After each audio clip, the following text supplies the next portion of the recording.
अगर वृंदावन जाएं तो सबसे पहले किस मंदिर के दर्शन करें? आप वृंदावन आते हैं तो आपको जल्दी उठना पड़ेगा। वहाँ पर ठाकुर जी रासलीला करने आते हैं। जब तीनों ठाकुरों के दर्शन कर लेंगे तो समझ लेना कि अब बिहारी जी की कृपा आप पर खूब बरस गई है, कि आपकी ब्रज यात्रा पूरी हो गई है। जनरली जाते रहते हैं, तो आप कैसे इतनी भीड़ से बच के कर पाते हैं दर्शन? वैसे बिहारी जी में बहुत धक्के हैं, बहुत भीड़ है, पर जब बिहारी जी के दर्शन होते हैं ना, तब सब कुछ वसूल हो जाता है। अगर आपने बिहारी जी मंदिर के धक्के खा लिए ना, आपको जीवन में और कोई धक्का नहीं लगेगा और कोई तकलीफ नहीं होगी।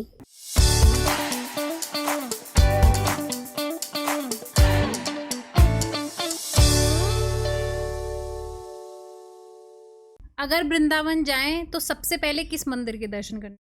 आप वृंदावन जाएं तो आप वृंदावन आते हैं तो मैं आपको बताता हूँ आप पूरा दिन कहाँ कहाँ और कैसे कैसे बिताएं। एक दिन के लिए आप वृंदावन आते हैं तो आपको जल्दी उठना पड़ेगा।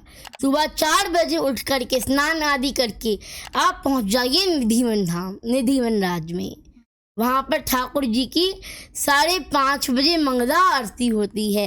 तब दिखाया जाता है कि लड्डू पान दातुन ठाकुर जी ने पाया हुआ है, लड्डू आधा है, पान चबाया हुआ है, दातुन इस्तेमाल किया हुआ होता है। वहाँ पर ठाकुर जी रासलीला करने आते हैं। निधिवन के बाद आप सभी यमुना जी के दर्शन कीजिए, यमुना जी में स्नान कीजिए, यमुना जी में नौका विहार कीजिए, यमुना जी के किनारे बैठकर राधा नाम का कीर्तन कीजिए। उसके बाद आप सभी 8 बज जाएंगे। अब बिहारी जी के दर्शन खुल चुके हैं। अब आप बिहारी जी के दर्शन करने जाएं। बांके बिहारी जी के पास में ही है स्नेह बिहारी जी। आप स्नेह बिहारी जी के दर्शन कीजिए, राधा वल्लभ जी के दर्शन कीजिए और उसके बाद अब आप अपने रूम में आ जाइए। उसके बाद शाम को आप सभी दोबारा निकलिए, दर्शन कीजिए राधा रमण जी के, राधा वल्लभ जी के, राधा दामोदर जी के।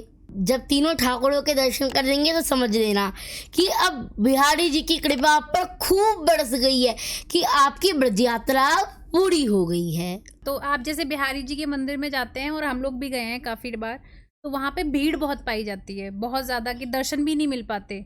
और आप तो रोज़ ही जाते हैं, मतलब रोज़ जैसा कि हफ्ते में एक बार या जनरली जाते रहते हैं, तो आप कैसे इतनी भीड़ से बच के कर पाते हैं दर्शन?